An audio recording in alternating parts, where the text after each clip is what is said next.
Olá, tudo bem? Que bom que você está aqui com a gente de novo no videocast Via Papos, temas quentes por cucas frias, que tem aqui essa missão de apoiar as discussões e que as pessoas consigam, de fato, compreender e tomar suas decisões, as suas opiniões em temas quentes. E aí, quem me ajuda nesse papo aqui com você? Os meus convidados cucas frias. Qual que é o tema de hoje? A gente está fazendo uma série sobre cidades sustentáveis. E aí eu tenho dois cucas frias aqui especiais para conversar comigo e contigo, que está aqui hoje, sobre a questão das cidades sustentáveis, que é o Fábio e o Guilherme. Eles vão se apresentar daqui a pouquinho, mas eu queria lembrar para você que cidades sustentáveis é um tema discutido pelas Nações Unidas. Talvez você tenha ouvido isso dentro da Agenda do Desenvolvimento Sustentável, que discute como os territórios podem prover ambientes. Aí eu vou ver se é isso mesmo, que eu não sou expert aqui, vou falar com o Fábio e com o Guilherme. Como é que as cidades podem ser um ambiente que fomente condições para o desenvolvimento sustentável das pessoas, das organizações e da própria vida planetária, de algumas maneiras, eu diria, né? Não é isso, Fábio e Guilherme? Então, muito obrigado por vocês estarem aqui hoje com a gente no Via Papos. Queria muito primeiro que vocês se apresentassem e ajudassem, me ajudem a entender, Fábio, o que é uma cidade sustentável. Obrigado, Cláudia, pelo convite, por estar aqui. Um prazer estar aqui. Bem, essa é uma pergunta, acho que complexa, que rende um papo longo aí, né? Acho que um prazer também estar aqui com o Guilherme, colega e parceiro aí, amigo de longa data. E, enfim, acho que pensar cidades sustentáveis, como a gente estava, acho que trocando, conversando um pouco antes, cabem diferentes abordagens, né? Acho que cada um vai ter uma definição do que é a cidade sustentável no seu ponto de vista, né? Tem talvez uma abordagem que a gente pode adotar, que é daquela cidade, daquele assentamento humano que utiliza de forma, né, mais racional os recursos ali locais, mas eu acho que, na minha perspectiva, extrapola essa temática ligada exclusivamente à questão da exploração de recursos naturais. Acho que tem outras questões aí associadas, e acho que tem muito papo para a gente explorar aí. Com certeza. Quem sabe a gente faz uns outros via papos aí. O tema é quente, né? E, Guilherme, cidades sustentáveis, assim, porque a gente estava conversando antes, como o Fábio bem falou, que tem vários olhares, né? E se a gente não, pelo menos, alinhar os olhares, talvez a gente tenha discutindo coisas diferentes sem saber, né? Que a gente está falando de coisas diferentes, né? Cláudia, obrigado aí também pelo convite. Muito prazer estar aqui com vocês nessa conversa amigável, tranquilo, e falando de um tema muito importante na atualidade, né, que são não só pelo crescimento exagerado das cidades, né, da urbanização, e quanto pelo que vem se avizinhando aí nessas mudanças do mundo, né, as mudanças climáticas e tal. Então, o termo cidade sustentável, né, ele é um termo que eu acredito que cada um tem uma cidade sustentável na sua cabeça, no seu imaginário, né? E é um tema do devir, né? Um tema assim é um objetivo, né? Talvez a gente nunca alcance uma cidade sustentável, né? Mas ela precisa estar no radar do que seria uma cidade que fosse boa para todas as pessoas que moram naquele território, naquela cidade, dentro da perspectiva atual e do que vem pela frente, né? Então, eu vejo que a gente precisa discutir mesmo o que é cidade sustentável, nesse sentido de a gente encontrar as convergências, né? Porque viver em sociedade, né, a gente sabe que a gente vive no meio de divergências e convergências, né? Então, nunca nós vivemos numa dialética da vida social, né? Na família a gente vê, cada um pensa de um jeito, a própria família, né? Então você coloca isso no grupo social e daí a gente vê que existem várias visões de cidade, né? Para cada um, né? Então é importante essa discussão que você está trazendo. Que legal. Eu diria até somando que eu acho que tem várias visões de cidade e tem várias experiências, né? Vivências do que é uma cidade. Eu lembro quando eu trabalhava num grupo empresarial e trabalhava com questões de responsabilidade social corporativa. A gente tinha um projeto e parte do projeto era conhecer todas as unidades da empresa, etc. E aí o pessoal que morava próximo às operações da empresa, aqui na Grande São Paulo, conhecer outras operações e conhecer o escritório administrativo e tal, né?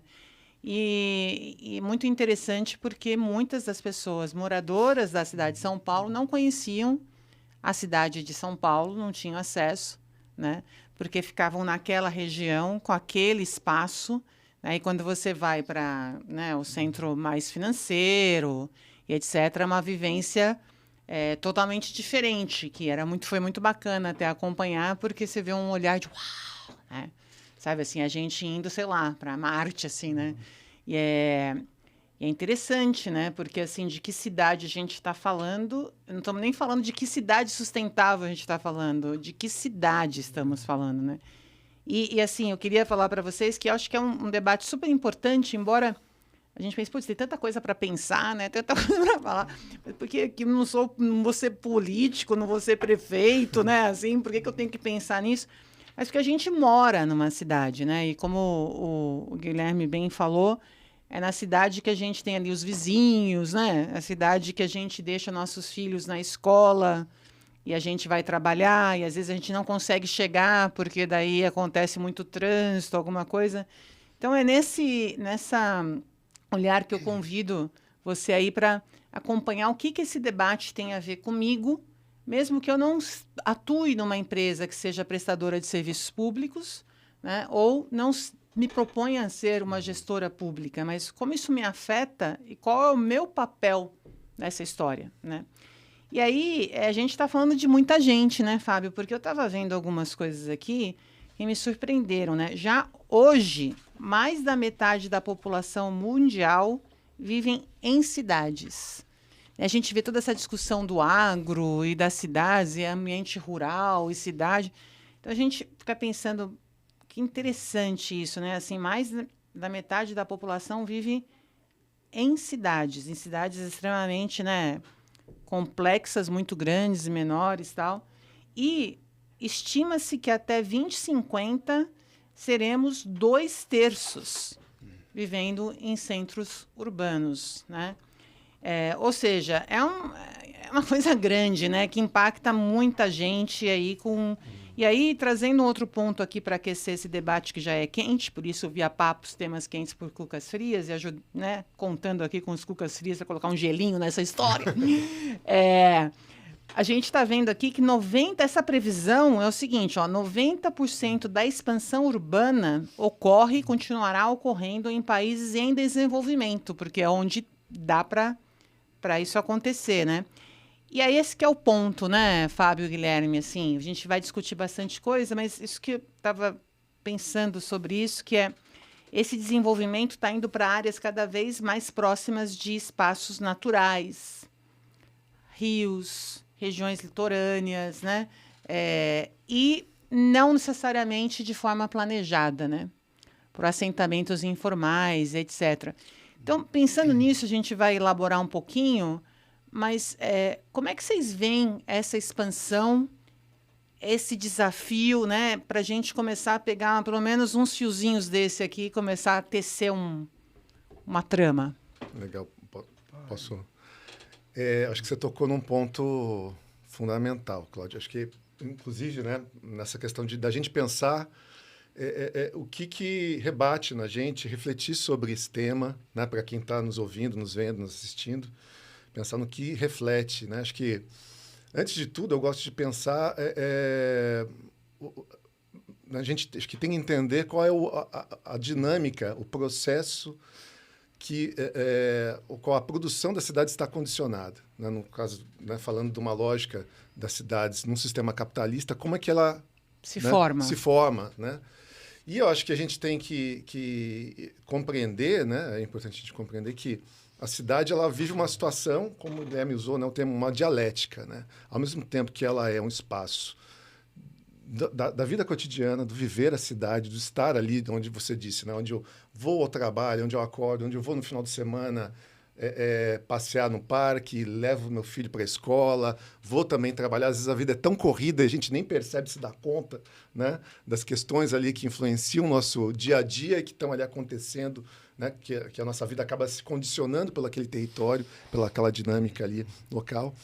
Ao mesmo tempo que ela é esse espaço da vivência cotidiana, das relações humanas, da construção das relações humanas, acho que é também importante notar que hoje, cada dia mais, por um contexto nosso atual, também do avanço da tecnologia, das redes sociais, e também por uma lógica, né, do consumo, a gente está cada vez menos associado numa lógica comunitária de pensar a relação com os outros, e cada vez mais propenso a uma dinâmica individual, fechados nas nossas bolhas, né?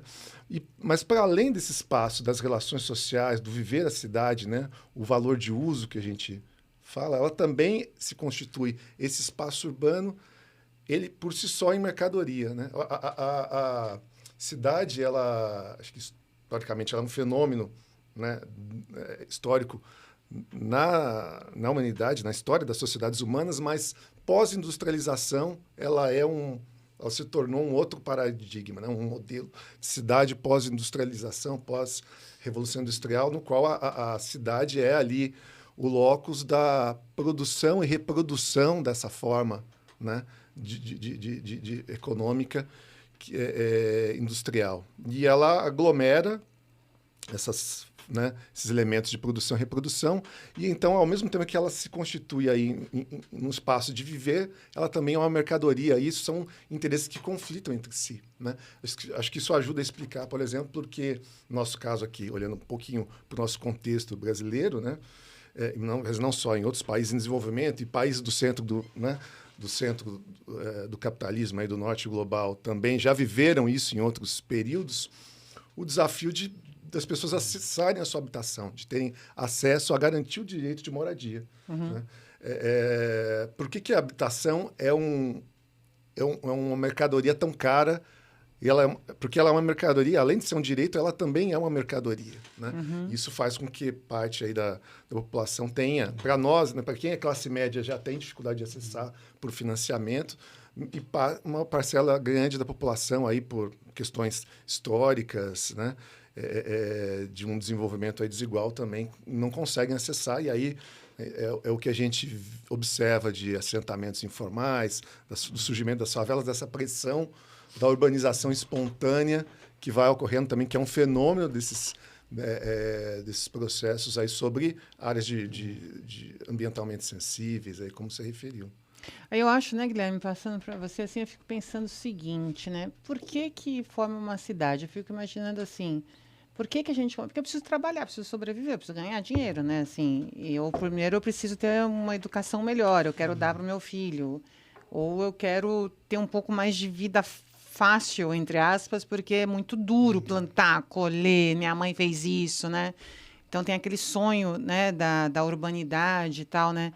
Então, assim, naturalmente, né, os centros urbanos começam a ter um apelo aglutinador, né?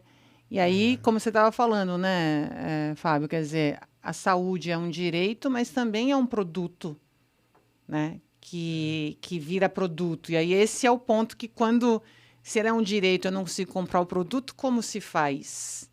Acho que em todas as dimensões da vida humana, esse é um dilema que se estabelece. Eu queria complementar o que você falou e te respondendo, Cláudia, que a cidade, ela é um lugar de morar, de a gente viver, mas é um território em disputa, né?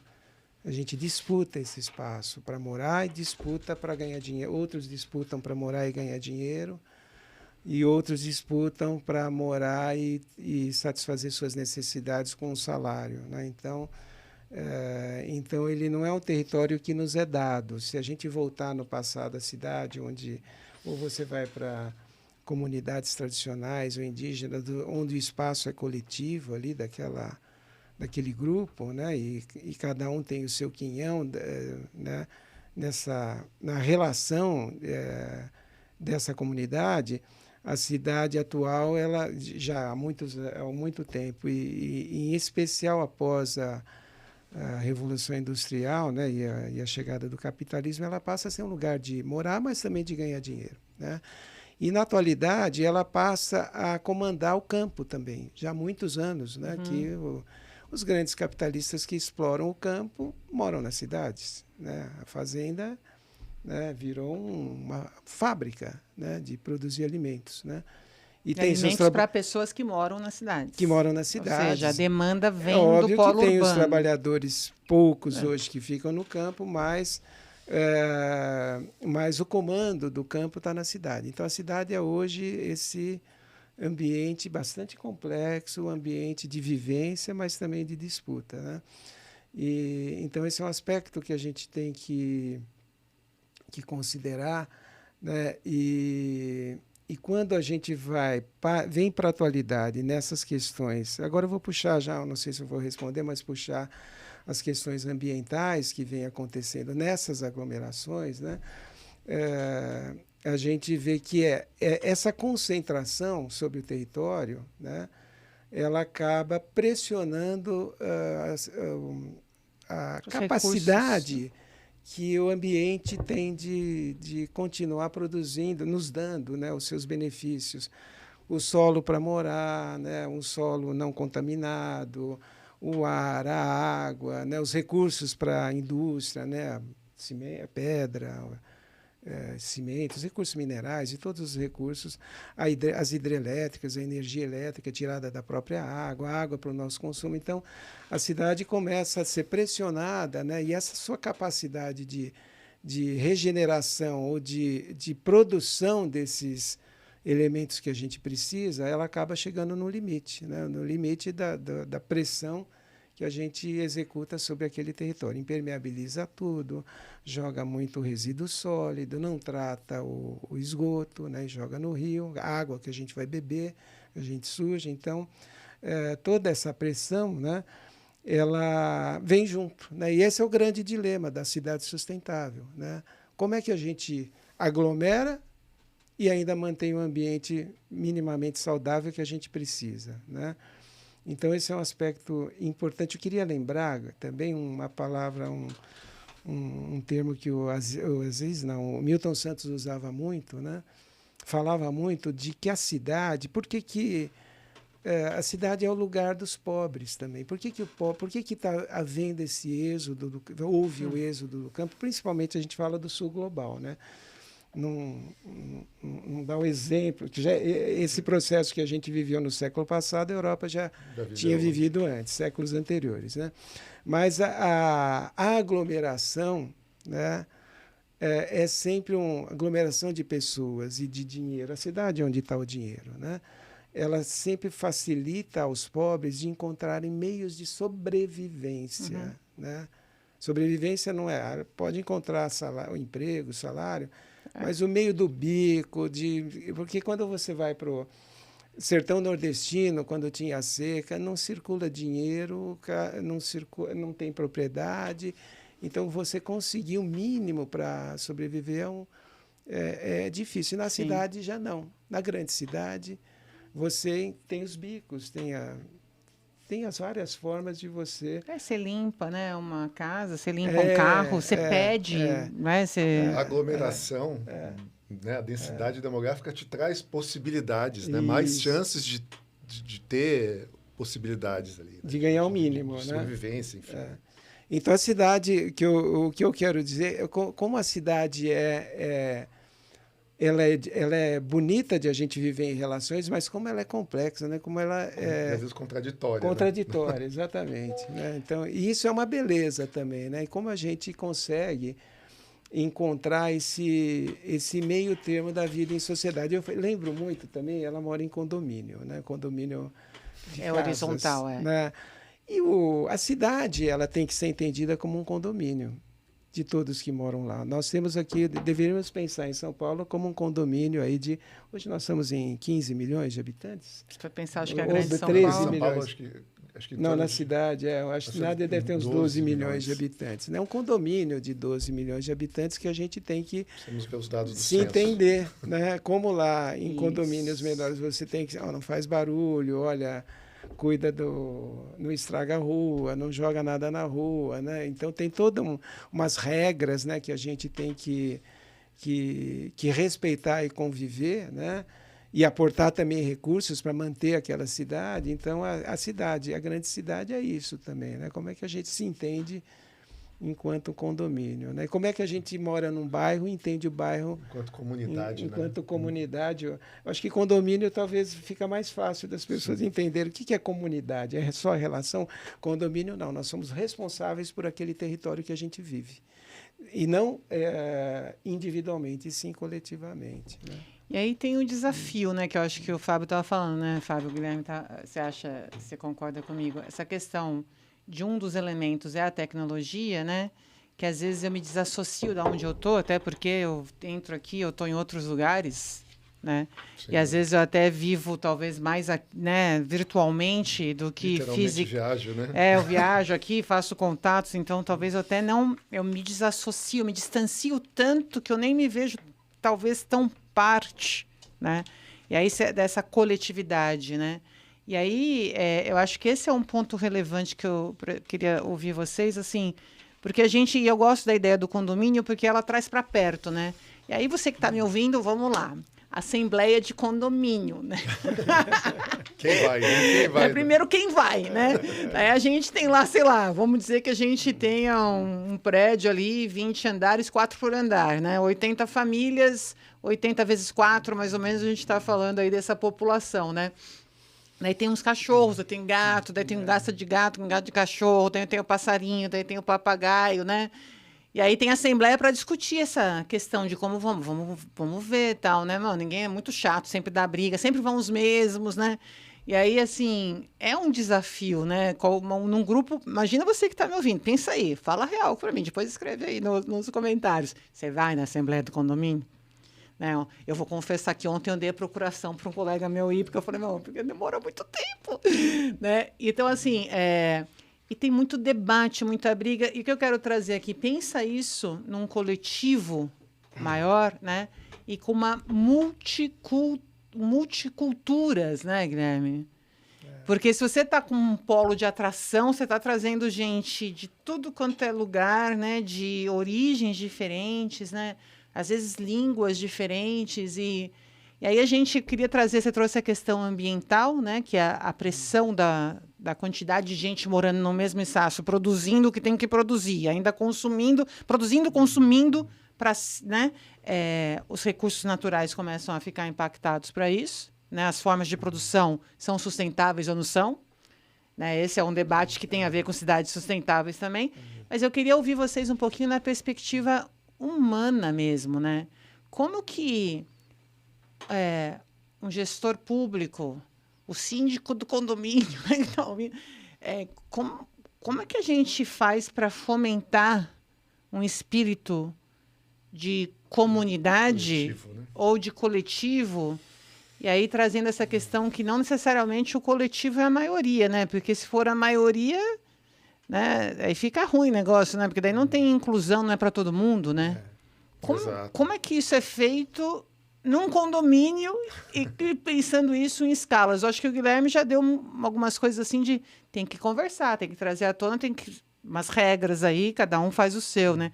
Mas como é que vocês veem na experiência de vocês, aqui destacando a experiência do Fábio e do Guilherme aí como especialistas na questão de urbanismo, né, de cidades, planejamento e tal, na experiência de vocês, nas práticas de vocês que já passaram aí por vários projetos, né, atendendo empresas, poder público, etc.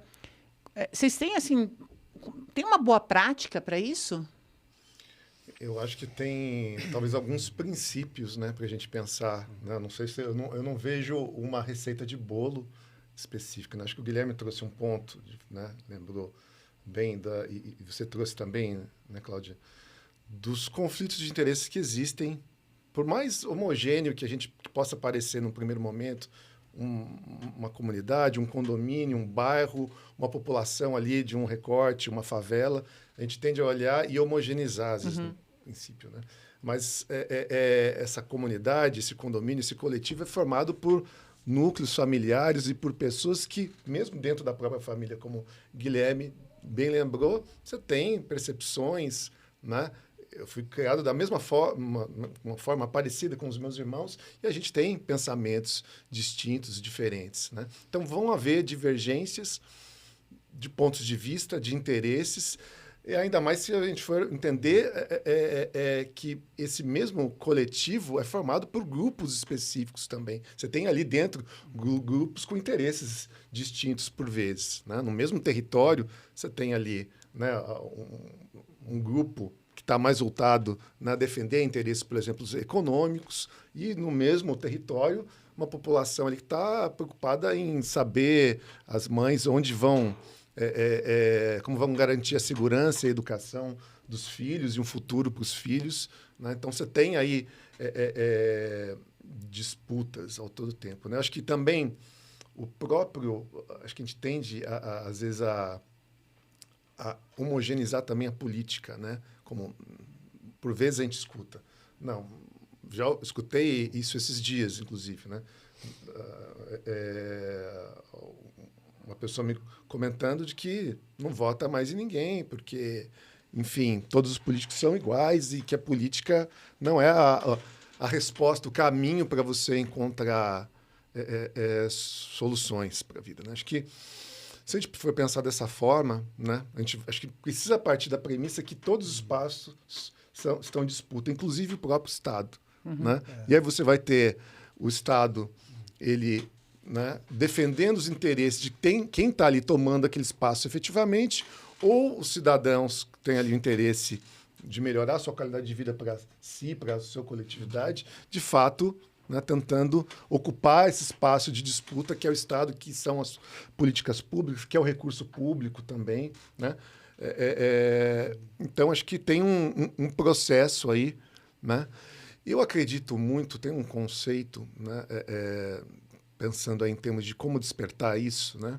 Eu acho que a participação social ela é fundamental. Até se a gente for perguntar aqui para pessoas da área de políticas públicas, de planejamento, todo mundo vai ser um consenso. Todo mundo concorda que a participação é ok e é um caminho, né? Acho que isso não tem muito o que se discutir. O que eu vejo é que você também tem, historicamente, aí, né, você teve, pegando aqui o nosso recorte brasileiro, um processo de luta de movimentos sociais que foram conquistando um espaço de escuta, de participação, e esse espaço, obviamente, ao longo do tempo, foi sendo institucionalizado, instrumentalizado.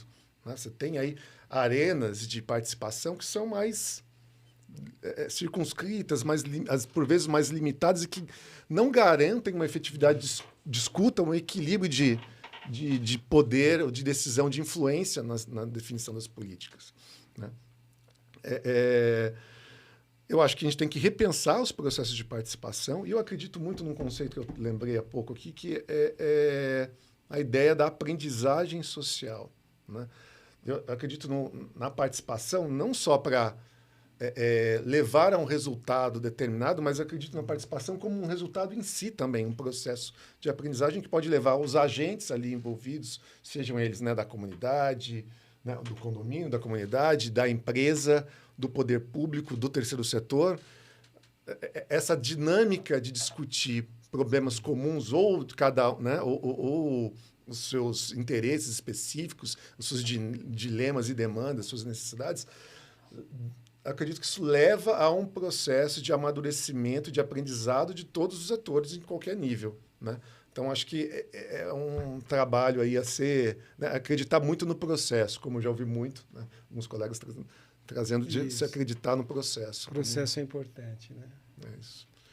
Enfim. Bom, eu penso que a participação ela é importante, né? Quanto mais participação e explicitação dos interesses nesse processo participativo é importante. Os interesses todos são legítimos, e eles têm que se ajustar nesse processo de participação, senão não há essa possibilidade de ter um ganha-ganha, né? Porque se a gente pensa no ganha-ganha, todos têm que perder um pouco para que todo mundo ganhe um pouco, né? Então, esse processo de participação ele é fundamental, é importante que ele seja amplo, né? Que seja um processo verdadeiramente participativo. Um outro aspecto importante que eu acho que eu acho que o século XXI está pedindo novas formas de governança do poder público na cidade e na gestão do território, né? E um dos aspectos, talvez, esse modelo que a gente tinha de pensar a cidade, todo aglomerado urbano, todo município, toda cidade como uma coisa só, a gente tem que montar um modelo de governança que sirva para todos. Talvez a gente tenha que pensar diferenciações, né? Uma cidade pequena é uma coisa, é uma comunidade só, praticamente, com um centro, uma cidade média, ela já começa a ter seus polos, né? Ela já começa a se dividir. Uma cidade grande, né? As metrópoles todas, elas perdem aquela ideia de comunidade central, né? E ela passa a ter os bairros, né? As regiões da cidade, formando uma outra cidade dentro da cidade, né? Como é que a gente lida com essa confederação de interesses, né? O processo de descentralização é importante, né? Uma descentralização efetiva, dando poder e dando voz àquela comunidade, a todas as comunidades nesse processo participativo. Mas como é que você descentraliza, dá poder e mantém a coesão dos interesses do geral, né? Então, esse é o desafio que eu acho que nos pede agora esse século, né? De como a gente pensa uma forma de viver na grande cidade, sobretudo, né? Dentro de uma perspectiva onde a nossa voz apareça, tenha o nosso desejo para o bairro, né? Ele tenha uma reverberação, né? A gente hoje, se você pensar São Paulo, a subprefeitura ela é um departamento de execução do comando, não tem relação com o morador do bairro. Então você não sabe onde reivindicar, qual é o locus de participação para a gestão daquele bairro, né? Então, da sua paisagem de interesse, né? Então, a gente foi perdendo muito essa relação com o bairro nesse processo, né? Porque os interesses de fora acabam se sobrepondo àquela sua paisagem, né? Você mora numa cidade, num bairro que era de sobrados, de repente vem uma onda de verticalização intensa que desequilibra um pouco a própria vivência local, né? E então muda totalmente sua paisagem, o sol que você tinha você não tem mais, né? Então você tem uma série de questões aí que o bairro, a comunidade primeira, né, a nossa comunidade, a partir dessa célula do bairro, ela foi perdendo valor e importância, né? Então, como resgatar isso? Não tem um remédio aí, né, pronto, único, né? Único. Então, a gente tem que pensar nisso, né? Como é que a gente... Por isso que eu lembrei da ideia do condomínio. Condomínio como é que a gente... Condomínio é aquele, pelo menos dentro daquele espaço do condomínio, você consegue ter uma... eu acho intervir, bem interessante o que vocês estão falando, porque assim, eu tive a oportunidade, né, de trabalhando aí com comunicação, estratégia, projetos e tal, e morar em vários lugares, né, no Brasil e fora do Brasil. E lugares menores, lugares maiores, né? Lugares onde onça apareceu perto de casa. Então, assim, é interessante, né? Outras línguas, né? Na Bósnia, em Sarajevo, nos Estados Unidos e tal. E aí, o que eu acho interessante quando eu morei, por exemplo, numa cidadezinha nos Estados Unidos, é essa questão assim, tem algumas coisas que a gente decide, né? Que fosse como se fosse um escalonamento de agendas. E conforme as agendas, né, e maior impacto, o processo vamos dizer assim, o grau de influência na decisão por pessoa X ou outra depende também de como ela é impactada. Né? Então, assim, se você está decidindo as coisas ali, né, dessas 4, 5 quadras, digamos assim, né? Então, quem mora nessas 4, 5 quadras, elas precisam efetivamente ser ouvidas, né? E não só ouvidas, né? As colocações precisam ser, de fato, incorporadas de alguma maneira. né? Porque é como se fosse peso 1, peso 2, sabe, na matemática, né? Tem um peso maior essa história. Então, eu achei bem interessante essa ideia, né? De você pensar que você tem agendas diferentes e o papel de cada um e o peso dessa voz, ela diferencia-se também, porque é quem está ali no dia a dia, né? Mas aí eu fico pensando do que isso tem a ver com governança, né? E tem tudo a ver com a questão de governança no sentido até mesmo empresarial que se discute, né? O Instituto Brasileiro de Governança Corporativa coloca o quê para a governança, né? Como base de tudo? 5 princípios éticos, né? Que é a base de todo o processo de decisão de uma organização, seja pública ou privada, né? Uma delas é, de fato, a sustentabilidade, que foi incorporada agora na 6ª edição, né, das melhores práticas do IBGC, fala o seguinte, é você ter uma boa gestão de impacto. Se você conhecer o impacto, conhecer quem você impacta, você fazer uma boa gestão de impactos. Isso é sustentabilidade, né? Então, eu fico imaginando, num bairro que você vai mudar totalmente o perfil. Você tem uma senhorinha que mora ali, daqui a pouco fica tão caro tudo ali, ela tem que vender a casa. E ela vai para onde, né? Tem a questão da equidade, né, Fábio? Com inclusão. Sem dúvida.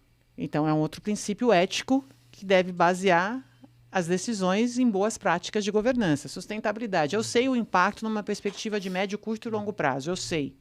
Eu faço um planejamento, eu entendo, eu faço um diagnóstico, entendo qual o impacto e a quem impacta, né? Então, isso me traz um processo no meu processo decisório. O outro é equidade, ou seja, eu preciso escutar de maneira, né, equânime todos os envolvidos. Eu preciso saber quem são os envolvidos. A gente está vendo... A posição que ele ocupa dentro dessa organização nesse mapa social, né? que é o que você está falando, né? Aí eu fico imaginando, né? Você tem o pequeno comerciante, você tem o grande comerciante, você tem o industrial, né? Você tem a comunidade que está num assentamento próximo a uma operação, você tem o funcionário da operação, você tem o gestor público, você tem o concessionário público, né? Então, é uma complexidade, né? Então, pensar tudo isso e qual é o papel de cada um e qual é o peso no processo de decisão de tudo isso, né? Sem dúvida. O outro é integridade e transparência, ou seja, que eu achei perfeito que você trouxe, Guilherme, que é a gente tá ok, eu quero ganhar dinheiro aqui, eu não quero modernização aqui, mas eu quero modernização.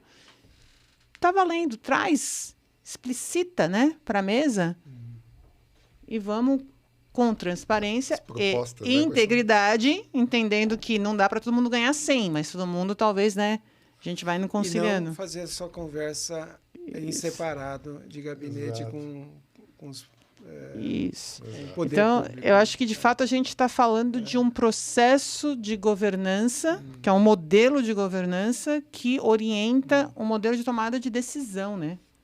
É disso que a gente está falando? Para isso, acho que precisa quebrar, de fato, paradigmas. A gente sabe, né, assim, quais são pontos sensíveis que precisam ser mudados, já tem perspectivas que atribuem outros modelos, né?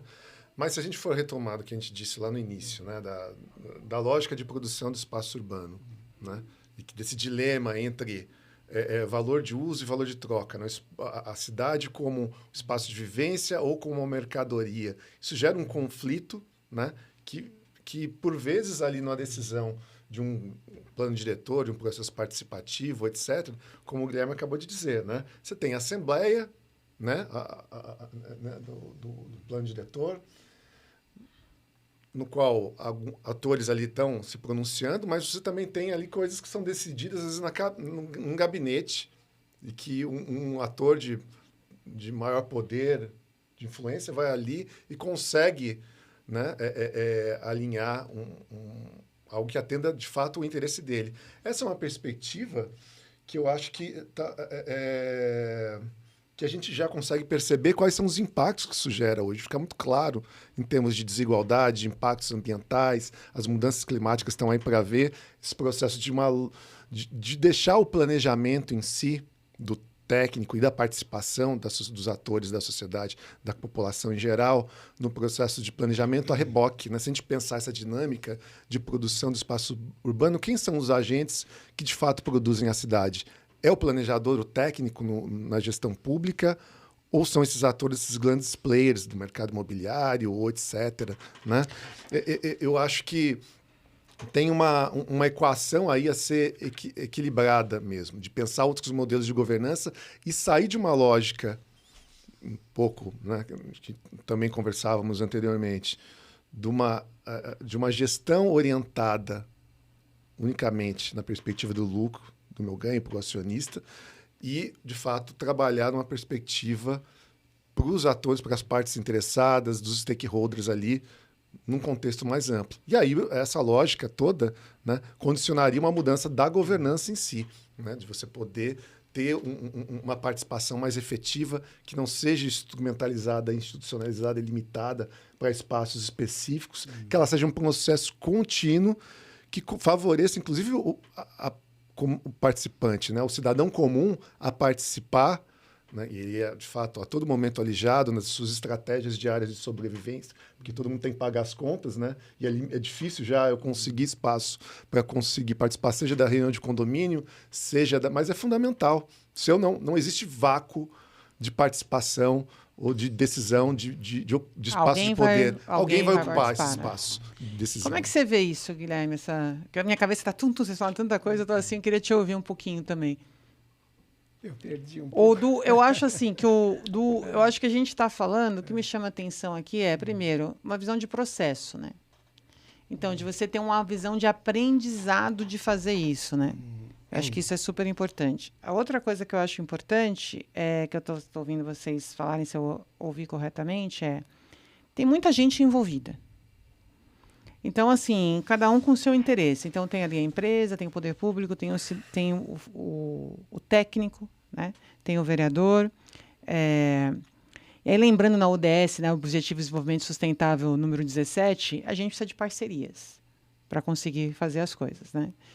E dentro disso é uma visão, né, Fábio, que você traz, que eu tenho que, de alguma maneira, entender o meu interesse aqui individual e de curto prazo, mas eu tenho que ser capaz de construir um interesse efetivamente coletivo. E no longo prazo, né, com a perspectiva sustentável. E no longo prazo, porque se eu não fizer isso, tem uma questão até ética e etc., mas tem uma questão de tiro no pé mesmo, né? Porque, vamos falar de forma clara, é um tiro no pé, porque, na verdade, eu tô né? Aquela coisa, não adianta eu só ver no lugarzinho do barco que eu tô sentado. Se o buraco tá lá na frente, talvez até eu afunde primeiro, né? Porque daí faz assim, né? Eu não sei qual que é a dinâmica, mas não adianta, né? Eu tenho que pensar de forma efetivamente coletiva. E aí, Guilherme, o que vem, que eu acho que eu fico pensando uma coisa de sustentabilidade, né? Com essa questão, né? Vamos dizer assim, dentro da minha atuação, comunicação, marca, sustentabilidade, ESG. O que eu vejo? Nem sempre as pessoas são preparadas para participar dos espaços que elas podem participar. Não é uma questão só de tempo, possibilidade ou instrumentalização do espaço por alguém. É uma questão de eu ter o repertório para entender que eu consigo participar ali. Minha capacidade de entendimento, de fala, de autoconfiança, né? Então, eu acho que esse é um ponto importante, tem a ver até com a educação, né? Então, de comunicação. E o outro ponto de vista de sustentabilidade que eu vejo é que muito se fala da participação das pessoas para a sustentabilidade. Eu quero voltar aqui para o Guilherme, depois, se você quiser comentar, Fábio, numa perspectiva do consumo. Então, assim, se eu sou uma pessoa física, quero contribuir para essa questão da sustentabilidade, eu tenho que pensar o meu consumo. Perfeito. Né? Tenho que pensar como eu consumo, o que eu compro, de quem eu compro. Perfeito. Né? Só que quando a gente pensa em grandes movimentos, primeiro, né, o consumo, nem todo mundo tem acesso a esse consumo que você pode, de fato, mudar a vida. Assim, nem todo mundo pode, não vou comprar desse, vou comprar daquilo, porque às vezes eu não estou conseguindo nem comprar. Eu estou no que der, né? Primeiro. E segundo, eu acho que a lógica que eu vejo se a gente abordar o protagonismo da pessoa física a favor da sustentabilidade só pelo consumo, a gente também está entrando numa lógica de produto. E aí a gente perde uma questão, Guilherme, que eu acho que assim, aonde está a cidadania, né? Então, cidadania, nem sei se vem de cidade, né? Nem sei, agora que ele veio, né? Mas eu acho que quando a gente discutir a cidade e esse coletivo que coloca o meu interesse aqui, mas também tem um interesse maior aqui, que, né, a gente está junto, está separado, junto, separado, a gente tem que, talvez, resgatar um pouco a visão de cidadania, Guilherme? Eu acho que com certeza, né? Eu acho que a gente tem que pensar o que significa, de novo, essa palavra. Agora, voltando aí à questão inicial, né? O processo participativo é fundamental e ele educa, né? Então, ele tem o poder, o condão de educar no processo. A gente não sabe participar muitas vezes, a gente tem que aprender também a participar. Isso. Eu aprendi com as assistentes sociais que eu trabalho já há muitos anos, né, de que muitas comunidades são mais organizadas, outras não, né? Então, a gente precisa fazer também um trabalho de mobilização, fortalecimento e organização e fortalecimento comunitário, que é um dos eixos do trabalho social, né? Então, esse é um trabalho fundamental, né? A gente não nasce sabendo, né? E a gente vai aprendendo no processo, né? Aprende a ser filho, aprende a ser pai, né? Aprende a ser avô, aprende a viver na cidade. Aprende né? a ser sogra também, não? Tô brincando. E o processo participativo, a viver em sociedade, também é a mesma coisa. A gente tem que aprender a participar, né? Só que, para isso, também algumas ferramentas podem ajudar, né? Que essas ferramentas de você também trabalhar a questão da mobilização e do fortalecimento comunitário, né? Então, Mas vejo... você tem você tem algum case, não precisa falar assim, mas você possa falar como assim, quando você vai, por exemplo, nos projetos que vocês participaram e tal, então vamos fazer um trabalho conjunto, né, com a equipe. Como é que isso é feito? Você conhece, como Olha, é que é? A gente viu muito, eu vi muito, né? Trabalhando para as empresas privadas, né? Alguns clientes de poder público também que eles têm um grande receio em fazer algum processo participativo, chamar a população para discutir determinado assunto, né, daquele território junto com o cliente ou com, né, com o interessado, né? Então, a gente é quase que um medo, um pavor de, nossa, chamar, imagina, eu estou explorando esse território, jogo poeira aqui, ali, eu sei que eles reclamam e tal. Então, eles pensam que eles vão ser bombardeados. E um bom processo participativo conduzido com verdade, né? Óbvio, você não vai lá para enganar, né?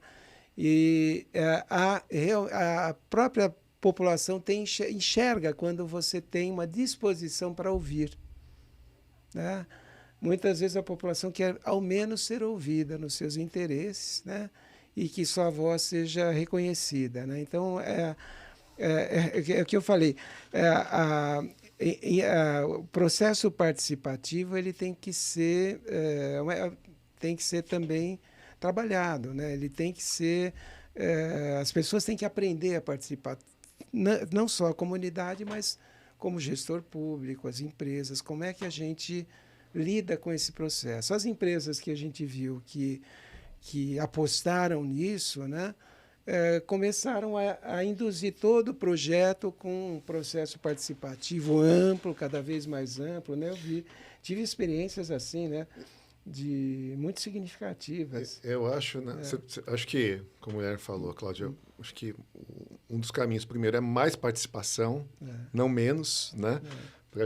Para todos aprenderem durante o processo. Acho que esse processo é pedagógico também, por causa dos atores econômicos, para as empresas, fundamental, né? A questão da consciência cidadã que você disse, né? Você perguntou, acho que é para todos os cidadãos. A gente está constantemente num processo de ser alienado, ser tirado daqui, despossuído do nosso corpo presente, ir para algum lugar e pensar individualmente numa lógica aí condicionada por N fatores, né? Hoje, as redes sociais nos tentam para isso também a todo momento. Mas eu acho que essa questão da consciência cidadã ela é fundamental para todos, inclusive para o gestor de uma grande empresa, que tem que pensar também nos rebatimentos da sua atividade num território e também, por vezes, nos rebatimentos, nas questões, nas condições que aquele território tem, que impactam na sua estratégia de negócio, obviamente. Né? É risco, né? Todo negócio, em tese, tem risco. Né? Então, acho que por isso você tem que ter um pensamento que avança para além daquela visão de gerar lucro E só no curto prazo Isso. e ter uma visão de uma perspectiva de mais longo prazo, de construir uma lógica de desenvolvimento, de compartilhar, da geração de valor compartilhado em determinado território. Isso exige esforço, claro, isso não é uma tarefa fácil, né? Mas diante da realidade complexa que a gente vive, acho que a gente não tem outro caminho, né? Eu queria... Perfeito que você falou, porque eu costumo falar, né? Se a gente está falando em sustentabilidade empresarial... No curto prazo, né, você olha para aquelas laranjas, você quer tomar o suco, você vai lá, espreme a laranja e joga fora a casca, né? Assim, você não vai ter um outro segundo suco, né? E a laranja foi embora, que não foi sustentável para ninguém. Então, assim, que eu acho que brincando aqui, fazendo para ficar mais claro, né? Se você está num espaço, né, que tem X recursos naturais, que entram na sua cadeia produtiva, que tem pessoas com as quais você se relacionam, né, numa gama complexa de relacionamentos e dinâmicas de interesses, que vocês bem colocaram aqui, que você precisa navegar e manejar essas relações. Porque senão você não consegue atuar e ter o resultado do negócio, né? Então, assim, só visão de curto prazo, a gente costuma falar, né, também, uma venda, se eu te vendo, sei lá, uma caneta Bic, minha pós-venda é uma coisa, né? Se eu te vendo, né, um remédio para sua mãe, para uma doença crônica, a minha pós-venda é outra, né? Quer dizer, talvez eu nunca mais te veja na BIC, né? Agora, do remédio, com certeza, eu vou ouvir de você. Né? Então, assim, entender qual é o meu negócio que está em jogo e que modelo de relacionamento o meu negócio requer de mim, né? É super importante. Então, você pode até pensar ali no curto prazo, mas principalmente para alguns tipos de empresas, né? Não dá para pensar o curto prazo, porque isso você está na vida das pessoas muito além do que uma caneta Bic. A sua vida, enquanto o negócio, vai ser curta também. Vai ter Exatamente. impactos, né? Aí você pode até não perceber no primeiro momento, em outro, mas estará, né? Então, assim, eu acho que perfeito que vocês colocaram, né? Ter esse olhar. Vai lá. Eu só queria complementar que o espaço, o processo participativo, em todo lugar, ele é um espaço que a gente tem que entender que é o espaço do contraditório. Perfeito. Sempre. Ou seja, explica um pouquinho melhor. Quando a gente fala assim, porque vocês falaram dialético, contraditório, a gente está falando assim, você vai falar, o outro vai falar, não concordo com isso, não vai dar pau, vai dar assembleia. Aí você tem que chegar que não adianta você sair brigado. Cada um tem uma visão e às vezes essas visões são completamente opostas, né? Mas o espaço do processo participativo é um espaço de construção de consenso. É isso que a gente não pode perder de vista. Ele é de contraditório, aí é que dá medo nas pessoas, nos gestores e nos gestores públicos e privados, né?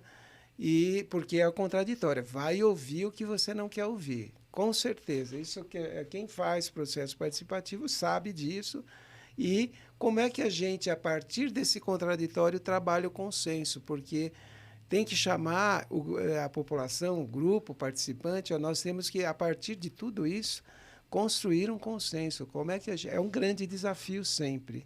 Mas é a construção do consenso que e o consenso tem não esse cordão de aglutinar um interesse só, consenso. Né? E o consenso não é necessariamente eu trazer o Guilherme para a minha posição. E não é a maioria não, também, a gente né? encontrar um ponto em comum, né? Uma terceira ideia que a partir que pode que ser não é de ninguém, é de todo mundo. que é uma construída de E forma... às vezes nem está na mesa ainda, foi construído na hora Exato, ali. Né? Né? E aí eu acho que isso conversa com você, tenho certeza, né, que está em iniciativa privada, você deve falar a questão dos modelos de inovação, né, você buscar divergência para depois ir para convergência. Todo mundo que trabalha com cultura organizacional, como eu já trabalhei, fala da importância da diversidade de pensamento. Que a gente está falando basicamente na participação social nas cidades, mas que a gente está falando é da capacidade de inovar, de criar soluções que vão endereçar as questões de uma maneira que, de alguma maneira, seja mais assertiva, né? E aí é um processo também de inovação, não necessariamente tecnológico, mas de escuta e participação para, de fato, chegar em caminhos. Então, assim, a divergência, né, para a convergência possível e que, às vezes, até é uma outra coisa que não estava pensada. Alguns chamam isso de inteligência coletiva ou inteligência territorial, né?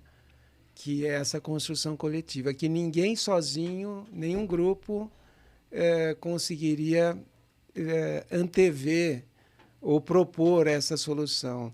mas construído coletivamente, né, você chega numa coisa que ninguém sozinho pensou e que só surge a partir do capacidade coletivo. coletiva, né? E acho que vocês colocaram, assim, de fato, né, o processo educa e a educação é necessária, né? Porque trabalhando com várias empresas, a gente percebe. Vamos fazer a reunião para inovação? Vamos. Né? Uma reunião para discutir as questões? Vamos. Né? E aí não rola, né? Então, assim, tem um processo, tem um saber, né? E aí, já indo aqui para o fim do nosso papo, que passou rapidinho aqui, o que você trouxe, Guilherme, perfeito, assim, eu vejo isso assim, muito frequentemente e de forma muito aberta, falar, pô, Cláudia, não dá para a gente ir lá conversar com a comunidade, não dá para a gente falar lá com os stakeholders, não dá para a gente jogar realmente essa pauta lá, de fato, num processo real ali de escuta, desarmado ali para ver, assim, para construção depois, né? Porque eles vão achar que a gente está fazendo promessas. Eu não tenho todo o budget do mundo, né? Eu entendo o líder, né? Eu não tenho todo o budget do mundo. Tem coisa que eu não tenho controle sobre. Não vai dar para mudar algumas coisas. Tem algumas coisas que a gente vê que você tem umas fragilidades, ou seja, eu sei das fragilidades do meu processo, né? Não sei se eu consigo dar conta de todas elas.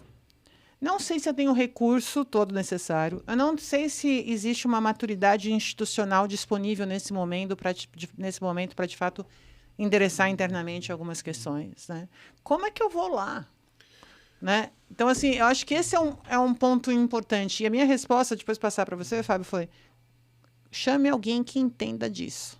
Sem dúvida. Porque daí você vai colocar lá pro pessoal né? Não estou nem pro pessoal, meus colegas de comunicação, né? Coloca na comunicação que vai fazer um jornalzinho para falar, vai fazer uma reunião.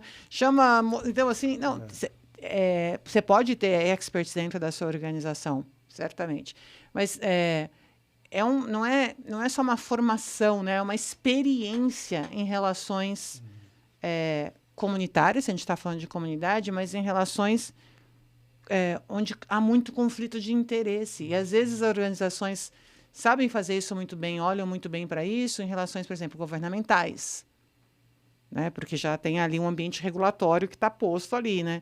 Mas existem outros stakeholders que podem trazer risco para o negócio, como você bem colocou, Fábio, que também requer uma expertise para isso. Ou seja, porque, como você colocou, né, Guilherme, tem um processo, tem uma metodologia, tem uma forma. Então, o medo, eu entendo completamente o medo, mas pode ficar pior, né? Sem dúvida. E, às vezes, você precisa de um olhar de fora, né? De alguém de fora da organização. Você está olhando ali de dentro do furacão, de dentro do problema, às vezes a solução parece inalcançável mesmo, né? Por vezes pode parecer. Até porque feedback, eu fico vendo assim, a gente vai fazer a coisa ali, às vezes, de marketing, aquela coisa de você escutar o cliente, né, para testar antes de lançar o produto, né? Aí você fica com aquela janela ouvindo.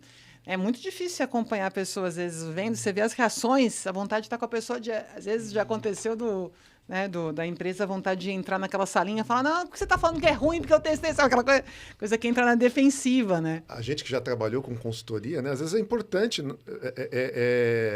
ter esse olhar externo, ter a escuta a partir de um agente externo que vai lá e escuta primeiro a comunidade para trazer ali depois insights e, né, realmente já antecipar problemas, porque por vezes a operação de um negócio num território passa períodos grandes sem ter, por incrível que pareça, né, um canal aberto de diálogo com os atores locais, com a comunidade, e acho que está tudo bem, né?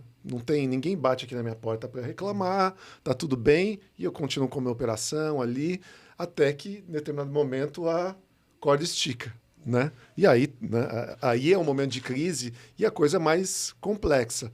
Sendo que eu posso partir de uma agenda propositiva lá atrás. Se eu já tiver antecipar essa visão de riscos e trouxer, né, uma consultoria, alguém que possa apoiar a esse processo de escuta instrumentalizada, estruturada, com estratégia. É porque quem trabalha com reputação e marca, né, Guilherme, assim, o que a gente assegurar, né, fazer o trabalho, não vai assegurar que não vai dar problema lá. Mas pelo menos você tem o benefício da dúvida, né? Que você construiu um processo de confiança. Eu falei, não, eu quero ouvir, eu vou falar com ele. Não, estou escutando aqui, mas não, espera um pouquinho, eu quero ouvir dele, porque ele sempre eu quero escutar dele. Tem um benefício da dúvida, pelo menos, né? Isso. Eu acho que esse processo estou disponível, não sou perfeito, até porque você sabe que eu não sou. Né? Se você tiver problema, traz primeiro para mim, me dá uma chance de eu equacionar, antes de levar para uma imprensa marrom, por exemplo. Né? Ou receber ali, bater uma... Né?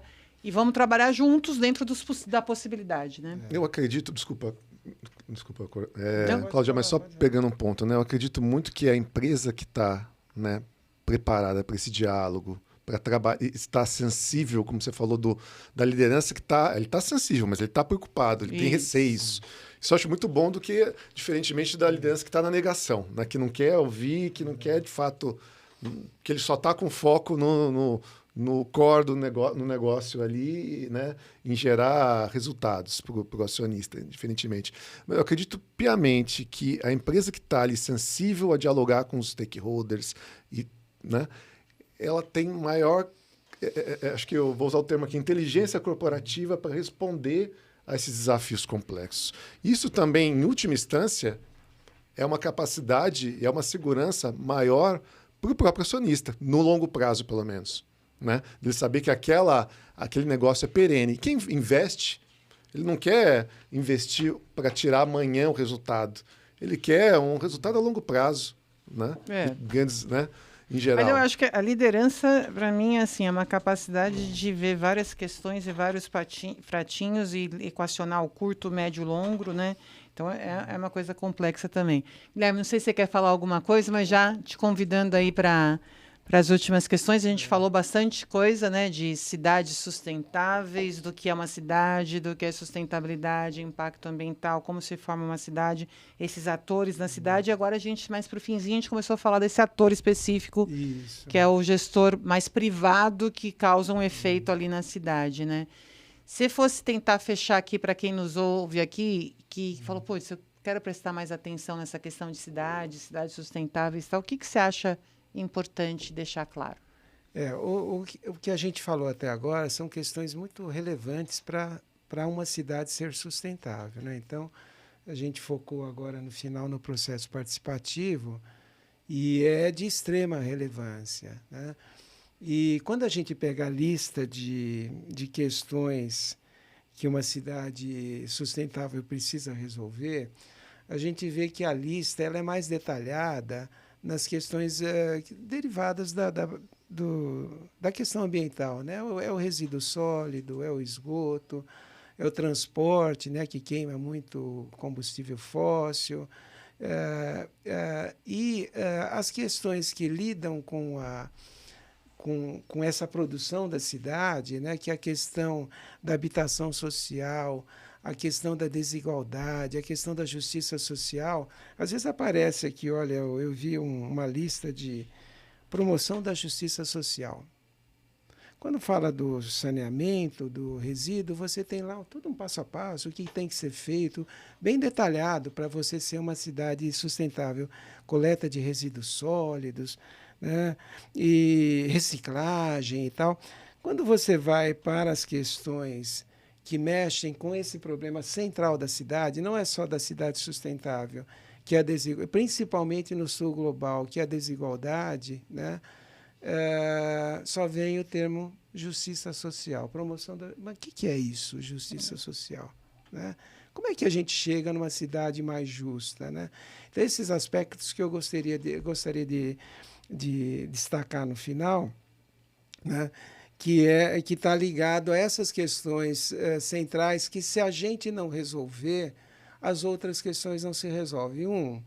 A desigualdade de renda ou a concentração de renda. Não dá para você ter uma cidade tão desigual. O Neil Smith, um geógrafo famoso, ali falava muito que o capitalismo ele tem um crescimento geográfico desigual. É da natureza dele. Cresce um lado, empobrece o outro. Investe em um, o outro fica obsoleto, né? Então tem um pouco essa dualidade, né? E então a cidade sustentável não pode conviver com um centro inteligentíssimo, né? Cidade inteligente, funcionando. Quando você passou o Rio Tietê, o Pinheiros, você chega numa periferia pobre. Não dá para viver ser uma cidade sustentável se você tem muitas favelas, se você não tem moradia para todos, Se o salário não, o salário mínimo ou o salário base da população de mais baixa renda não cobre o artigo principal da sobrevivência dela, que é a educação. O nosso salário mínimo ele só se dá para comer e se vestir mal e porcamente. Então, ele não está. Quando você faz a decupagem do salário mínimo, ele não paga a moradia, não dá dinheiro para o aluguel, não dá dinheiro para investir. Tanto é que o próprio governo, Minha Casa Minha Vida, em alguns lugares, eles dão a moradia, né? Na população que recebe menos de um salário mínimo, né? Não tem nem como pagar, né?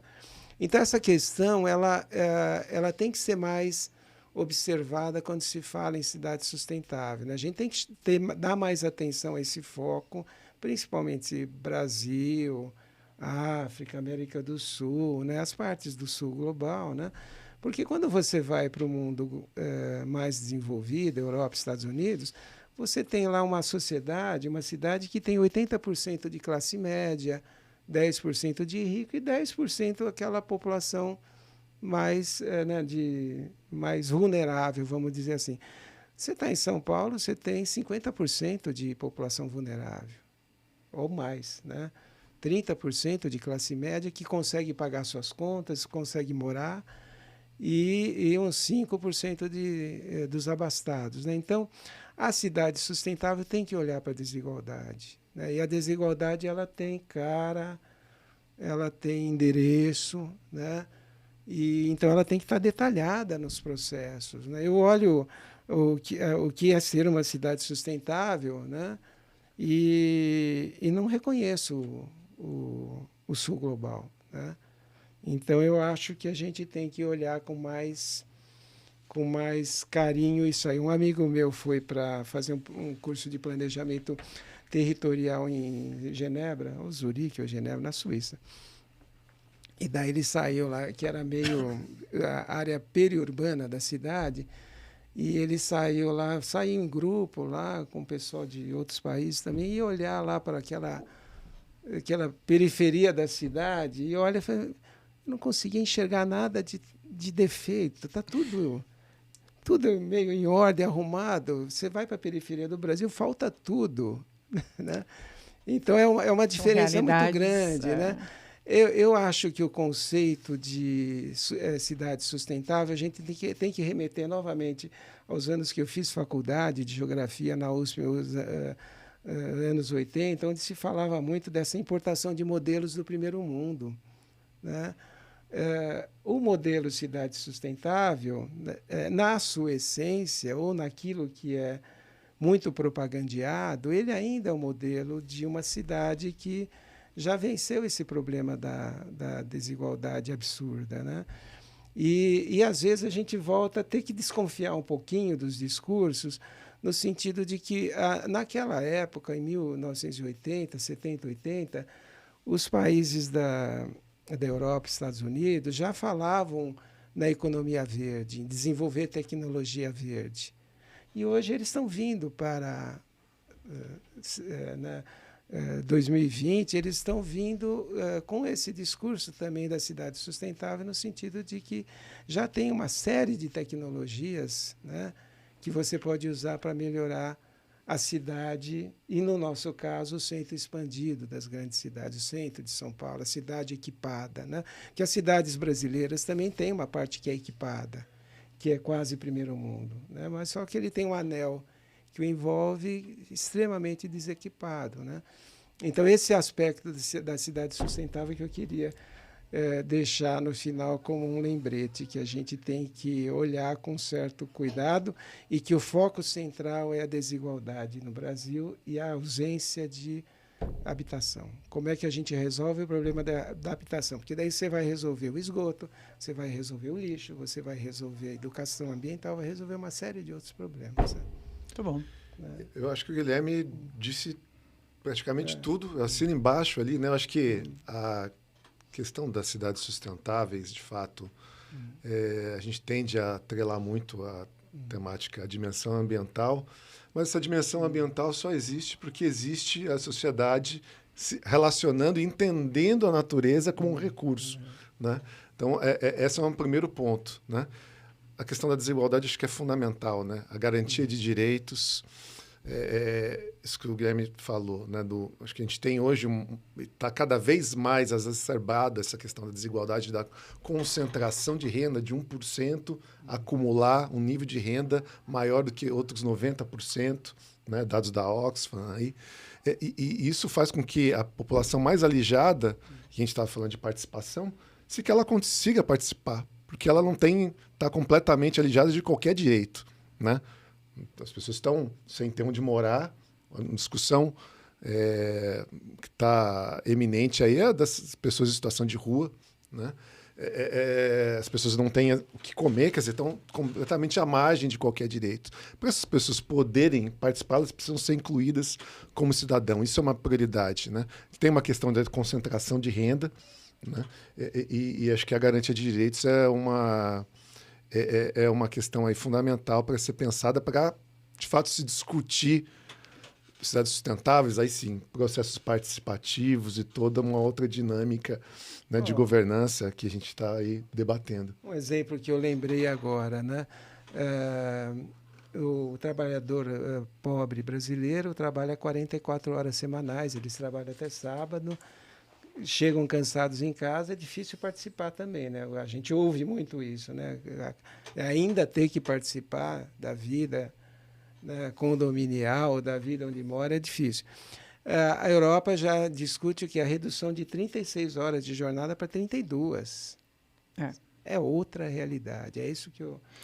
Né, ali dá para se discutir essa cidade sustentável, né, que vai falar eu acho dessas tecnologias que eu quero falar, que são importantes. Não estou negando a importância, né, de a gente ir nesse sentido. Mas... Não, eu acho que a discussão, aí no nosso caso, no Sul Global, sobre cidades sustentáveis, né, passa por tudo isso que a gente está falando, né? Passa por entender também, né, que a discussão da moradia, né, entender que isso está relacionado também com a dimensão do trabalho. A gente tem hoje uma dimensão de precarização e uma relação entre, né, esse espaço da moradia, que hoje é muito autoproduzido ou informalmente produzido, e também tem uma lógica aí também hoje de produção de espaços na cidade, também ligada a uma dimensão do crime, da ilegalidade nas grandes cidades, nas regiões metropolitanas, que tudo isso está atrelado, que falar de casa, né, de habitação, não é falar só de casa, né? Você tem outros aspectos. E pensar, eu acredito também que a solução para esses problemas passam para olhar nesses locos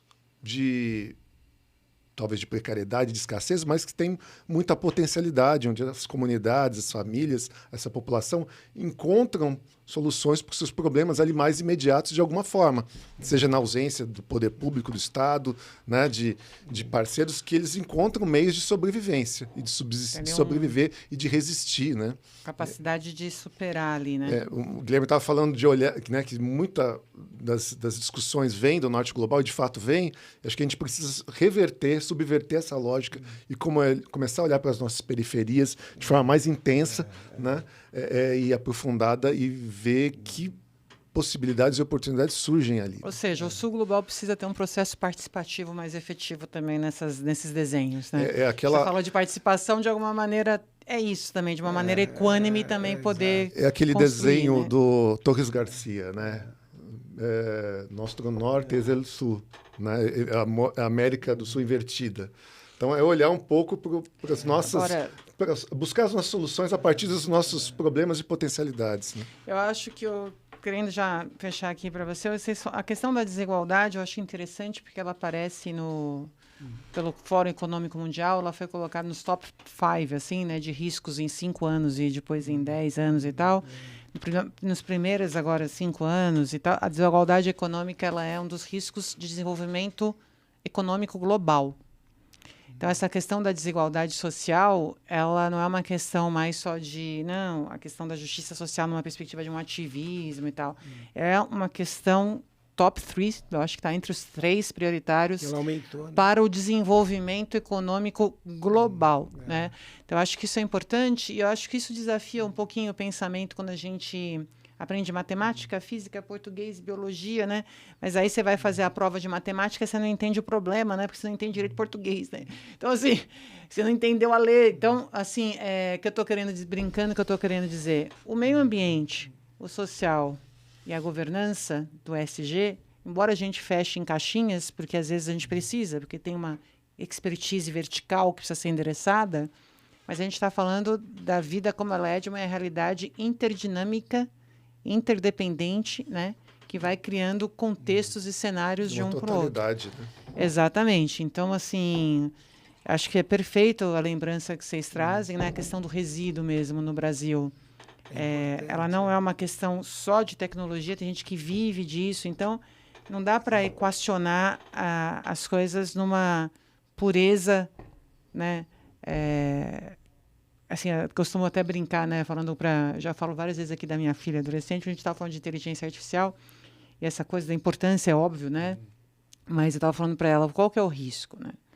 O risco são N, mas assim, uma vez foi feito um experimento para a inteligência artificial do que fazer, tendo em vista que a população estava envelhecendo, né? Não tinha recurso para todo mundo, e tinha muita gente doente e tal, e a resposta foi, mata as pessoas idosas e os doentes, né? Porque assim, na lógica, né? Se essa é a lógica, se esse é o problema, você vai ter mais recurso para menos gente, equacionou. E quem não contribui... Na lógica distópica aí. Então, quem não contribui... Então, assim, então, eu acho que a gente tem que estar sempre atento, né?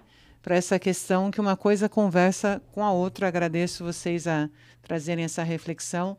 Eu espero que... Acho que você vai ter que ver esse vídeo aqui mais de uma vez, ouvir, parar, espera um pouquinho, deixa eu entender. Espero que tenha aquecido em você o desejo de ouvir mais, de ler mais, de entender mais, e principalmente de entender que, sim, a sustentabilidade é uma jornada, não tem soluções fáceis, não tem varinha de condão, todo mundo vai ter que fazer isso aí, é um aprendizado, e aí o importante é saber de onde você está partindo, para onde você vai, porque se você pegar a trajetória do mapa do teu colega, talvez não funcione para, né? Não funcione para você a mesma rota, pode até ser o mesmo mapa, às vezes nem é o mesmo território, não é o mesmo mapa, mas pode até ser, mas não necessariamente é a mesma rota. Então, aí fica então a missão aqui do Via Papos, temas quentes por cucas frias, que é apoiar você a mergulhar um pouco nesses desafios, sem a pretensão de dar receitas de bolo e soluções, mas para provocar o seu desejo de refletir um pouco mais e de sair, sabe aquela coisa do Amazon? Eu costumo falar que eu queria ter do Amazon, na Amazon, quando você vai escolher os livros, né? Os livros que você gostaria de ler, né? Do Netflix, os filmes recomendados para você. Eu queria ter uma lista assim, os filmes que você não vai gostar de ver, os filmes que você vai odiar ler, né? Porque daí me dá a chance de escolher, né? Porque daí eu consigo escolher, porque eu quero saber o que eu não vou gostar, porque eu quero saber se eu não gosto mesmo, né? Então, assim, e esse é o processo educativo. Então, fique atento a esses temas quentes, procure os seus cucas frias, e aí, se você é um cuca fria, você quer que eu convide alguém ou um tema quente aqui, deixa aí no comentário que a gente vai atrás para trazer para você. Até a próxima. Muito obrigada.